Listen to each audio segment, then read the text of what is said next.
I just want to show what happens if you're not very sure what you're looking after. This is a place which shall be nameless. Just the different scenarios. And just to illustrate the enormous difference, they might build 300 houses a year, or they might build 800 houses a year, and just pick a number, any number. And I think this approach just won't do. We have to be clear what we're doing, and there's a lot of this about. Okay, I just want to be very brief about affordable need because I don't have that much time. My point is really that affordable need, as defined in the practice guidance and PPS3, is an entirely different animal from the OAN. It's something quite different.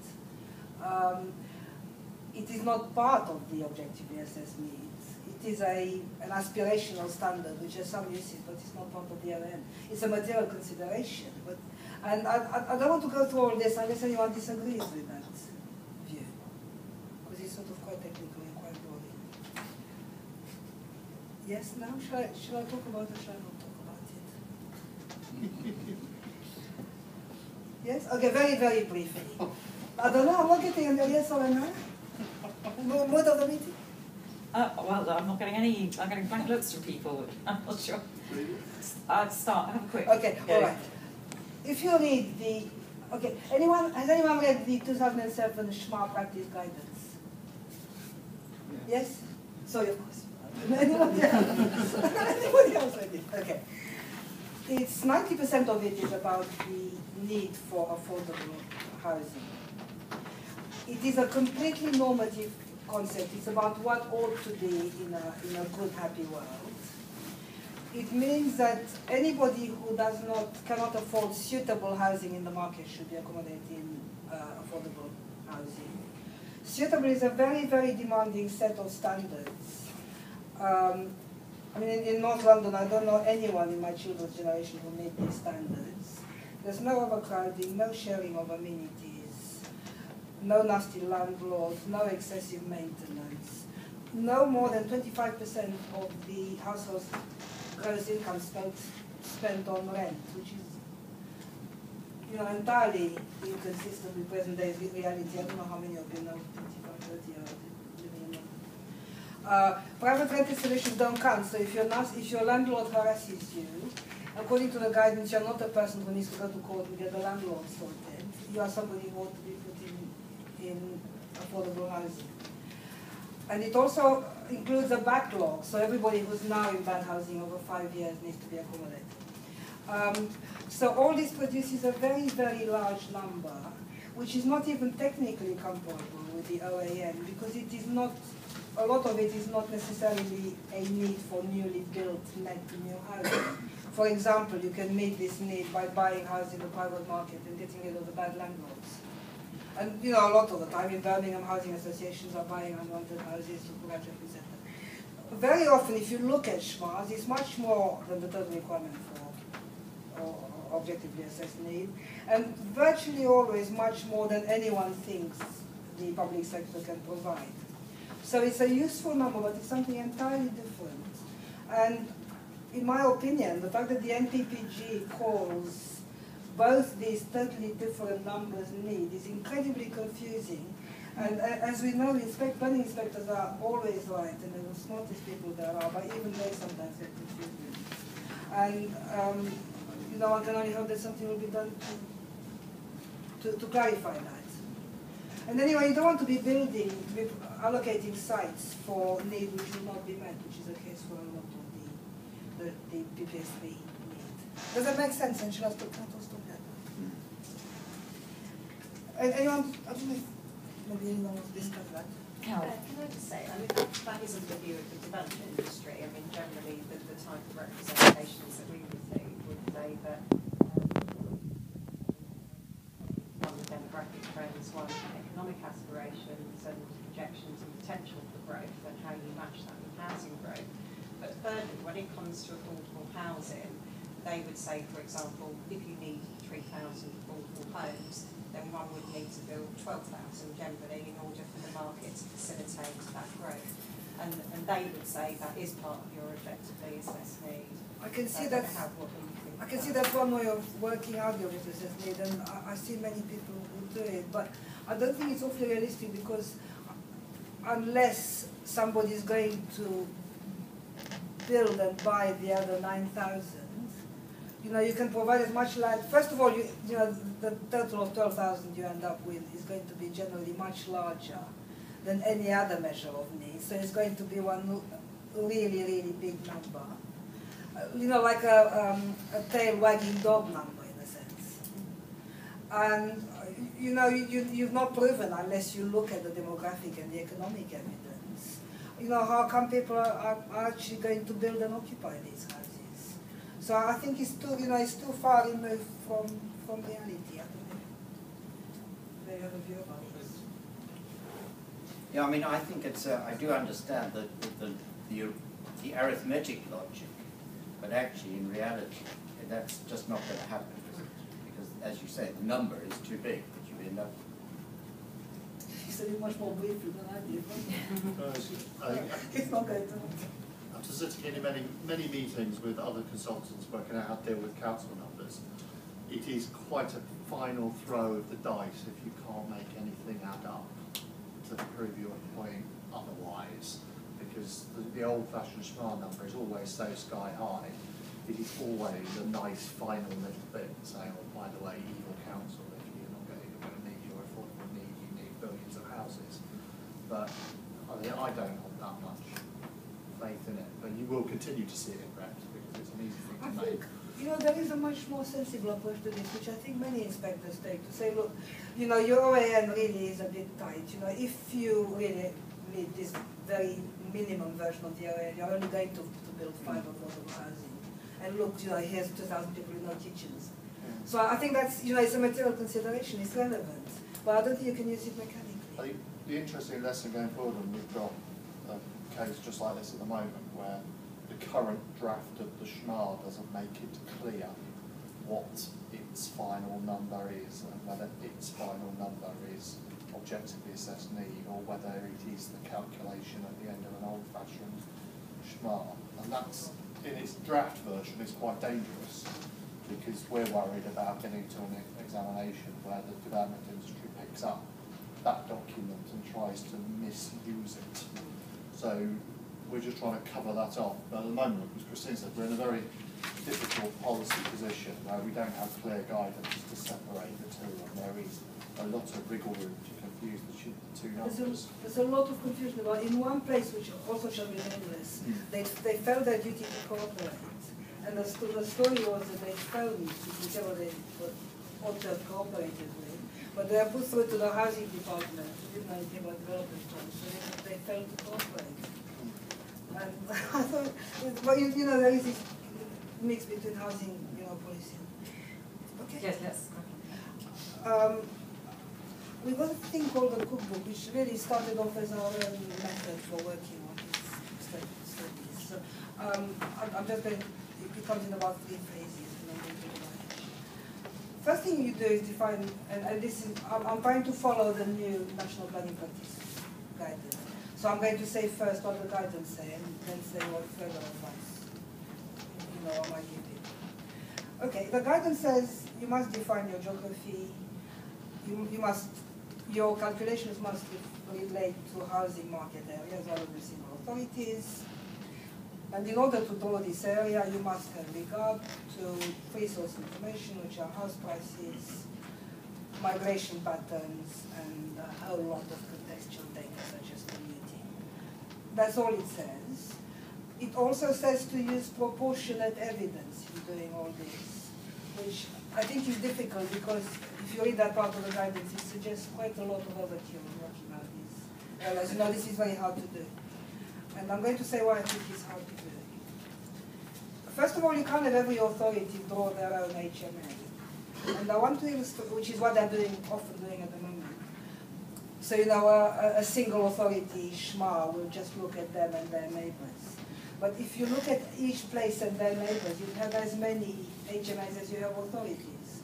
Because I put here, if you look at the map, the Birmingham HMA certainly includes Solihull. It doesn't include Warwick, but the Solihull HMA includes Warwick. So, there's a kind of chain reaction. You cannot build HMAs just centered on individual authorities. So you have to have I hate to use the word top-down, but you have to have a geography which is consistent at a higher level, otherwise everyone makes up their head. Sorry, I've lost.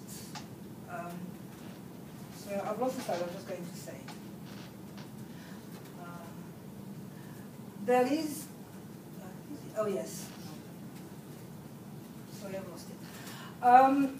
There is a consistent national source, which is called the Geography of Housing Market Areas in the UK, for which I've lost my slide, which was the fruit of an academic research project done in 2010, based on 2001 census data. I'm sorry I've lost my slide, but it's the next one. Two back. That one. Dave. You've just gone through it. Forward. Next. Stop. Back one. I can't see it. It's blue line. Yeah, the blue line. Oh yes, sorry, I couldn't see it. Sorry, okay. So this is a good source. It's based on 2001 census data. I think maybe someone should try to persuade CLG to pay for a new one, because it seems very, it's very solid and it is nationally consistent and very sensible. Very difficult to find, actually. But if you use this suggestion, right? I think in practice it's perfectly reasonable to adjust these boundaries based on common sense convenience, for example, to fit lab boundaries. I think it's okay not to be very rigorous about it for the following reasons. No housing market area is perfect. Nowhere is completely self-contained. Even if you choose the optimal market area, you will always have cross-boundary issues. You have to think of what's outside it as well as what's inside it. You have to think about the wider regional picture. So again, looking at my picture of Birmingham, if you look at what inspectors are saying about Coventry, for example, which is not in the same housing market area, the inspector is very concerned about the wider sub-regional picture of people moving out of Birmingham, which John explained in time, and he found lots of them. So, nothing is self-contained, and you always have to take a wider view. So, we find that it's not really worth spending an awful lot of time or money drawing housing market areas, because you always. Now there is a plan B which is not quite so virtuous, but inspectors seem to accept, which is don't worry so much about what your HMA is. Do the sums for your own authority. Match your housing target to meet your objective business needs. And keep your fingers crossed hoping that nobody else will ask if they can export any need to your area. And if nobody asks, you're okay. And this is what happened, for example, in Baines, part of northeast Somerset. At the outcome of an epic, I think the core strategy was suspended twice while the council went away and did some new number crunching. And the inspector kept saying, look, I'm not going to put up with this, because obviously you must take some overspill from Bristol, you're not taking it. And the third time, Bristol confirmed, I think in writing, that they didn't require any overspill. So the third time it passed. So it seemed to me there is a simpler way. But the threat with that is when you take the whole numbers nationally, they won't add up. And then I think we're back to rethinking how this is done. I think I'll just add a word of caution. We were talking about this before everyone Yes, came sorry. in, but and Keith might have a view, but I'm not sure. Just being quiet and not asking your neighbours if you need to help them will satisfy the duty to cooperate. I'm pretty sure I read in the MPPG that you have to say to your neighbouring authorities, how are you getting on with delivering your numbers? Do you need us to help have a conversation? Is that right? That's absolutely right. So But you if do they need to say be a no bit more thanks, active. that's But if they say No thanks, no that's thanks, That's fine. Yeah. Yeah. Which is what happened will in accept that. Yes. And a lot of this goes on, it seems to me, and results in the numbers not adding up. I'm not sure a lot of it goes on. Well, maybe it's slightly wrong. There are a lot of single authority studies. You don't have to add it on in a specific way. There are a lot of single authority studies that you have to do. But I guess in some, even if it's a single authority study, there'll be a migration element built in. Absolutely. And that migration element might be taking into account the neighbouring. Yes. Oh, absolutely. This is my next point, actually, which is an interesting one, again, very useful to know. The objectively assessed need includes a lot of migration already. For example, just looking at this picture again, which we have on the plate because we work together on Birmingham. Birmingham's objectively assessed need assumes that it exports a huge amount of people to its neighbouring authorities, and in particular to Bromsgrove, Solihull and the Black Country.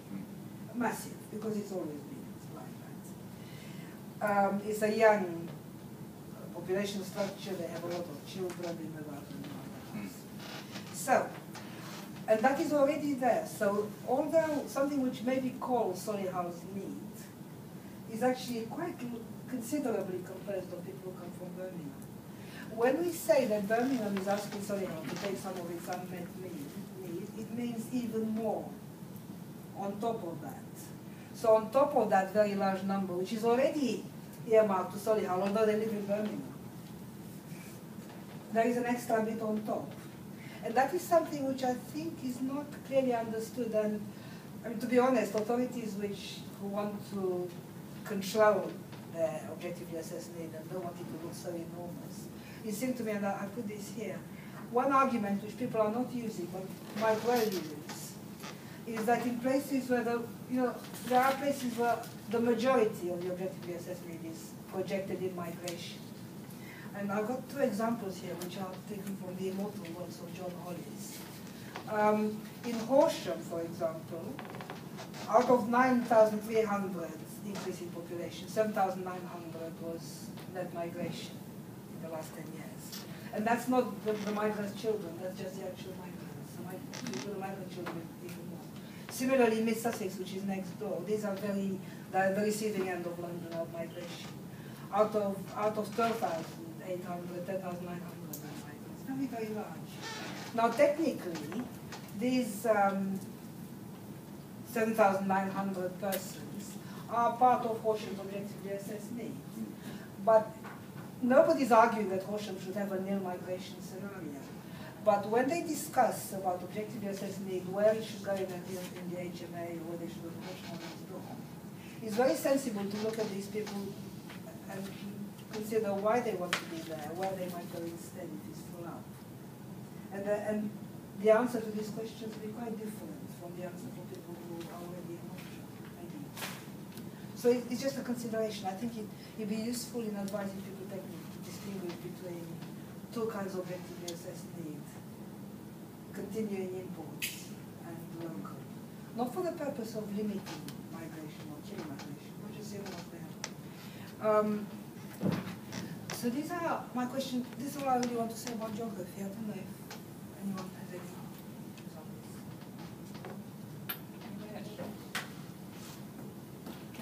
Sorry? Once you've done whatever you're going to do to establish what your HMA is, do you have a view on how one would apportion your demand, your need, for the areas that cross over with other local authority areas? Because most HMAs aren't perfect, and if you're lucky and you're at the centre of an HMA, as you said, you're likely to have some crossover with every authority that's around you. But in most cases, it might not cover the whole of that authority, it would only cover a portion of that authority. And there doesn't appear to be any guidance as to how one would then objectively assess your need for that portion of the other local authority area. Okay, 2 points out here. One is that I would prefer to be roasted on a spit than to work with HMAs which cut through the middle of local authorities. I think it is such a pain, technically. I said, they're all approximate, they're all imperfect. All of them are not easy compromise. Just make local authorities nest in them. There is, I won't go on about it. Some of these deepest traumas come to the surface, but you really can't work with the powerful authorities. Secondly, I think, the smaller your area, the more you're going to allocate development, not according to need, which is demand, because people aren't that bothered really whether they live in Crawley or just over the edge, which is technically Mid Sussex. the demand is for a wider area. So you decide where to put it, which is what planning is, according to capacity, sustainability, where is a good place to put it. So I think, people who want to forecast demand or need for, tiny areas, it just doesn't work like that. It's not, the smaller the area, the less it's a sensible concept. Which is why, the idea, which is in the MPF and MPPG, of looking at need for wider areas and then splitting it according to sustainability and, supply side criteria for into smaller areas is a sensible approach, but it's quite difficult to do in practice, given the politics of it. But, technically, I think that's, is a good answer. And, that's how we try to approach it, and I think that's how inspectors and the MPPG wants to approach it. But, it's hard work. Anything else on the geography aspects of areas? Okay. No. I thought the whole issue of trying to define housing market areas is quite a complicated one. I think more guidance would be helpful. I mean, partly because there's quite large housing market areas, there's also more localised housing areas. Hertfordshire and towns are so close that there's a lot of overlapping housing market areas. And also, people tend to buy houses a bit further out where prices aren't so high. But then, if you speak to the councils a bit further around where prices are lower, they don't see Hertfordshire districts as being part of their housing market area because their local people don't buy in more expensive areas. So how you define your housing market area depends a lot on where you actually are, and the whole picture gets very confused. I think, I have a kind of quite boring technical answer, which is, first of all, they do have fuzzy edges. Everything has fuzzy edges. And I think that a conceptually helpful way to think about it is that because everything has fuzzy edges, you can deal with any area either by adding everything up or by worrying about the edges. So if you say that, what used to be the London Arc in Hertfordshire is one housing market area, the places are so close, are so overlapping, that you really ought to deal with them by adding them all up and then deciding where to put them. However, it also has a permeable boundary with, say, Stevenage, which is to the north. But the boundary, there's enough of a boundary that you can deal with it in edge, what I call in edge mode. By saying, look, we have a core boundary problem here. We are an area, we have a relationship with Stevenage, you might think about it. We are full up, let's ask Stevenage if they can take some. Oops, no, they can't. The rest of the A1 has just been taken away. So, it doesn't mean it's totally self-consistent. But I think there's two ways to deal with these numbers. One, add it up and then split it. And one, in terms of imports and exports. And if you do this, if you use these twin methods, then exactly where the edge is not so important. Does that make sense? So it's really, really tiny. Okay? Okay. Second step, of course, you look at the official projections. They must be the starting point, is what it says in the MPPG. It says in the MPPG they're statistically robust and based on nationally consistent assumptions. And I come back to the point that, the real policy concern here is that it should all add up nationally. Further advice, I think, in giving advice to people generally, we should explain briefly how projections work. I mentioned it earlier, because people do not know actually how things work. It is nowhere explained very clearly. And I think the big thing about projections, that there's a lot of big factors that drive housing demand. For example, one big one is the state of the economy. And the projections the state of the economy is not an input to the projection. They don't know about changes in the state of the economy. They assume it's the same as it was in the past, the base period. And this base period varies. It's not that they have a wrong view or a good view. They simply think it doesn't change. Similarly, local job opportunities, and a very important driver of demand, which people don't mention, is planning policy in neighbouring areas. Now, if the quorum stops providing housing sites, St Albans will be overrun. Your demand will go up. So I don't know why I keep talking about Hertfordshire, because I don't mean to persecute you, John. The quorum and St Albans on my mind. So what if these past things aren't the same?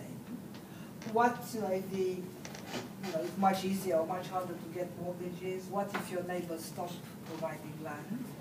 The projections can't tell you what will happen. It's not that kind of model. It doesn't have a slot to put this other stuff in. You have to use other methods, including fingers in the air, judgment, adding it all up, other kinds of calculations. That's how I understand the projection. I mean, tell me if I'm wrong, but I think these things need explaining to people. Yeah, well, what we've done in some ways is to say, okay, Brentwood's closed, we can't take any more people. Where would the people who come out of East London go in with the alternative outcomes? Yes, because you know that there's no more space, but the model doesn't know, Yes. so you are deciding different way.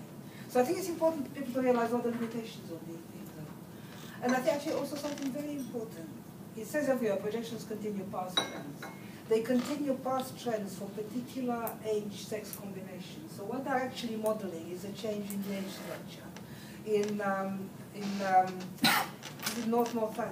South Northampton, shall be nameless.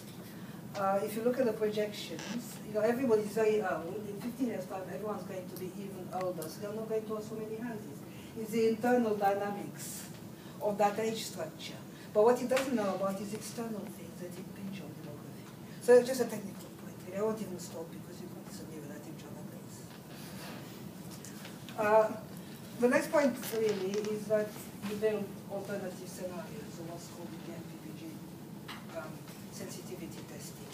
And there's not much time left, but I just want to spend what little time we have left about, what alternative scenarios are allowed by national policy and national guidance. What can you do? And I'm not going to read these reasons because I'll take them one by one. One which is absolutely kosher and totally okay is to bring in new data, take account of the latest information. And the NPPG explains that normally you get new stuff that is projected in 2 years, but at the moment we have a hiccup with the census, etc. as I explained. So it says, work out what's going to happen after 2021, so it can't happen. So basically, this is a bad time to objectively assess need. And I'm not going to repeat this because John explained it. But the outcome is that at the moment we are in a very bad place because the 2011 interim projections are not fit for purpose. And the new stuff has not arrived. And I want to illustrate, John showed several examples of places where the 2011 is too low. Here's a place where 2011 is much too high. And I showed what actually the 2008 projections thought, and then what the 2011 census showed. This is how some change. And you see that the 2008 hugely overestimated what was actually there. This is not a mistake about the future, it's a mistake about the past. It's facts. And therefore, if you correct the error, which John explained in the 2011, you end up with many, many fewer people in West Northamptonshire, which is a correction of these 3 districts, than any earlier projections imagined, if you just correct the slope, and I won't explain you why. So you do really have a problem. And to my mind, all you can do about it is to build a custom scenario, again, as Alan Coleman and John and Neil and various other people to adjust for that. Because otherwise you're going to end up in real trouble when the new numbers come out. And this is very controversial because in some places, as John said, the numbers actually have changed hugely. And Cambridge is needed as hard, so what are we going to do? So one does need to customize well for this. The second allowable grounds for producing new scenarios, which I thought was very well captured by the NPPG, is a real step forward, is it basically says if you have grossly undersupplied demand in the past, you must make an adjustment because you've not been building, allowing enough land to meet the demand. Your projections are going to show low demand because you haven't been building any houses. You must adjust for that. Is this making sense? I don't want to read the detail. But what it says... Sorry, Christine, yeah. is there a question at the back? Sorry. On that point, can the justice be made when it's been passed over in accordance with the Very good question. I'll come to that in a minute. Very good question. I'll show you. Yes, this applies equally to over-delivery. I didn't put the slide because I ran out of space. I have a picture of it in a minute. It applies not just over-delivery, but also just a one-off, like building a really big urban extension, something like that. It applies totally both ways. So the NPPG says you can tell when you've been under-delivering, under-supplying compared to demand in the past. You look at market signals, you look at prices and rents are going up faster than the rest of the world. It also says overcrowding, homelessness are going up, stuff like that. So it says what should you do? It says you should provide more houses than it shows in the projection in that case. Now this is really new. I've not seen anything this written down before. It says don't attempt precise calculations, just provide as many as you can. Now this is really a big thing. I put a chicken and egg because you don't know whether the reality comes first or the projection comes first. It says there's a big problem with projections, which is if you didn't build any house in the past, it says you don't need any in the future either. It says it's not fair. If you take literally this advice, it says places with soaring house prices should forget about projections and just provide as much land as they can. Now you know who you are. This seems very, if taken literally, it's a very extreme way to look at things. I just want to comment on it. But it does say something very interesting, which is if your projections are very low, there might be a bad reason for it. This is the point I take from it. And in response to your question, partly, I want to show you, I'll share some examples. Yes, here's 2 examples.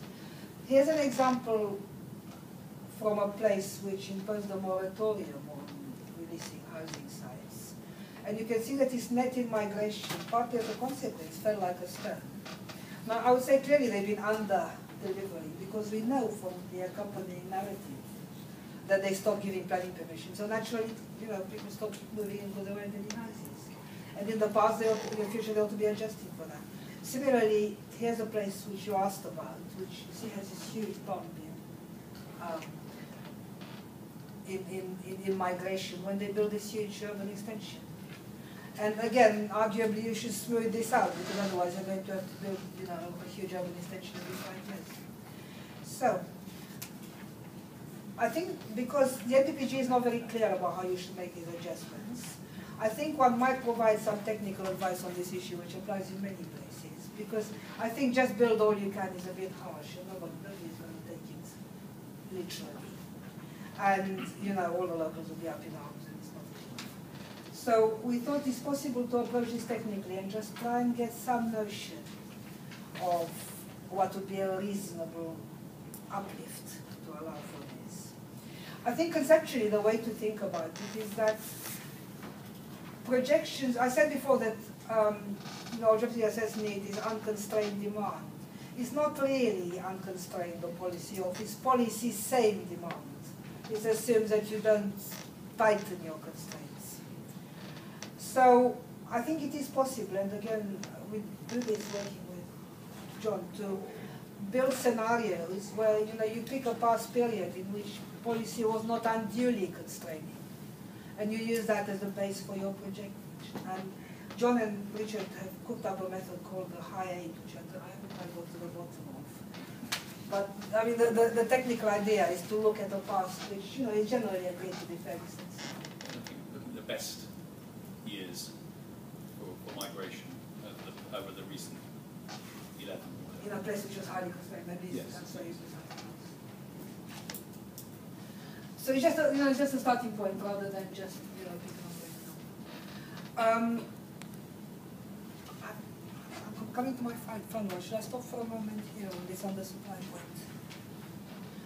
So again, the point is that if you have been undersupplying in the past, you want to adjust, uplift your projections, and you need some